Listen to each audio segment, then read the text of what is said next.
promote Heisei Rider vs. Showa Rider, Kamen Rider Tyson, director Shibasaki Takuya spoke about the importance of balancing the old and the new in Kamen Rider Decade. While the suits of the old riders returned, they weren't the same world or characters.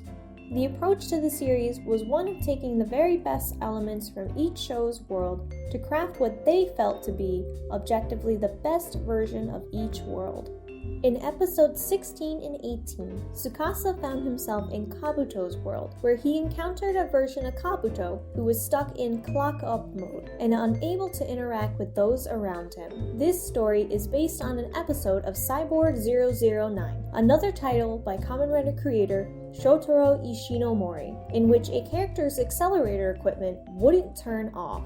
Due to the high-speed friction, the character was unable to even grab a pen, which the Decade staff thought of being ghost-like. In Kabuto's case, the character was stuck in clock-up mode, having connections with all people severed, unable to touch those most precious to him for whom he fought to protect every day. During the long planning meetings for one of the Rider worlds, the joke idea of why don't we have them as a jury system was brought up. The idea was bounced around before the director said, "Let's give this a serious attempt. It seems like an interesting idea." This would then be reflected in the series with the Ryuki World episodes, in which the riders served as lawyers whose clients' cases depended on the outcome of battles fought between the riders. When transforming, the Deca Driver belt would announce Kamen Ride. This was a direct reference to the 2009 American adaptation of Kamen Rider Ryuki, Kamen Rider Dragon Knight. In Dragon Knight, the heroes transform by yelling Kamen Rider. The producer of Decade thought this was due to henshin being difficult to use. Naturally, it was thought that for someone to become a Kamen Rider, the verb form would be Kamen Ride, which was then used in Decade. The Kamen Rider Gills Exceed suit was used in the place of the original Gills suit in the Agito World story. It was thought that the Gills suit became damaged beyond repair by the end of the show because it was thrown into water one too many times. However, the latter part of the show didn't feature many of these water scenes, so it's believed that the deterioration was due to the paint used to create the creature-like texture. In an interview, the suit actor, Yoshifumi Oshikawa, stated that the jaw became loose towards the end of production due to overuse. Since the show's end, the suit has not been used in any subsequent movie or special.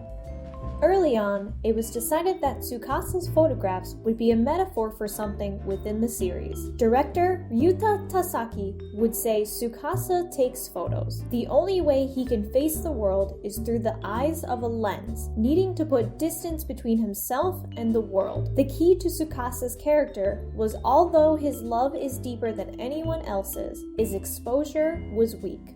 The physical process of making the photos involved using a Blackbird Fly single-lens reflex camera, which take two photos on a single piece of film through double exposure. In partnership with the series, a special Decade Pink version of the camera was released.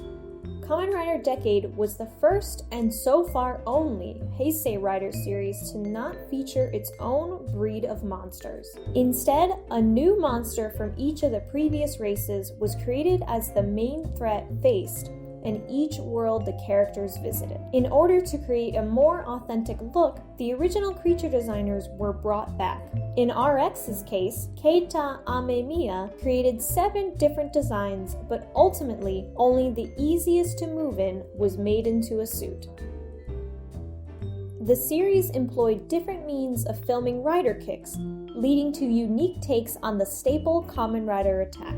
When filming for Agito, the rider kick was shot with the cameraman hanging from a wire above the suit actor. Since many Kamen Riders would appear in the series, the staff needed to find an easier way to create rider kicks. The assistant director suggested making a special device to help create the rider kicks. the prop maker created a photo stand called Sakana Dai. The Decade movie, All Riders vs. Dai Shocker, featured a 24-rider kick attack. Each rider kick was filmed individually using the stand. The process of filming each rider kick took over 3 hours to complete. A different method was attempted during the crossover movie Sho Kamen Rider Den-O and Decade Neo Generations, the Onigashima warship, but this was abandoned for future movies because it came with major stability problems. One of the show's most controversial aspects involved its ending, which featured a cliffhanger in which Tsukasa was finally forced to fight against all of the previous Kamen Riders at once before being shot in the face at point-blank range by the end. The ending led to dissatisfaction among a large number of people and even made its way to the Broadcast Ethics Board, who officially questioned TV Asahi. Investigations were launched over whether or not the series simply served as a commercial for a movie. Producer Shirakura justified the ending by saying the Rider War cliffhanger was less of a cliffhanger and more of something that brought the show full circle, tying everything back to Natsumi's dream, which served as the opening for the first episode. Conversely, the show's star, Masahiro Inoue, has said the final script made no mention of it being the finale, with the final script itself ending on a to be continued note. It was later stated that one of the reasons behind the cliffhanger was to create as much buzz as possible for the following week, which would see the premiere of Kamen Rider Double. The series was later rebroadcast in 2010 at 6:30 a.m. on Sundays, 1 hour before Super Sentai. This rebroadcast ended with a special edition final episode, containing a reworked ending that more closely tied into Natsumi's dream.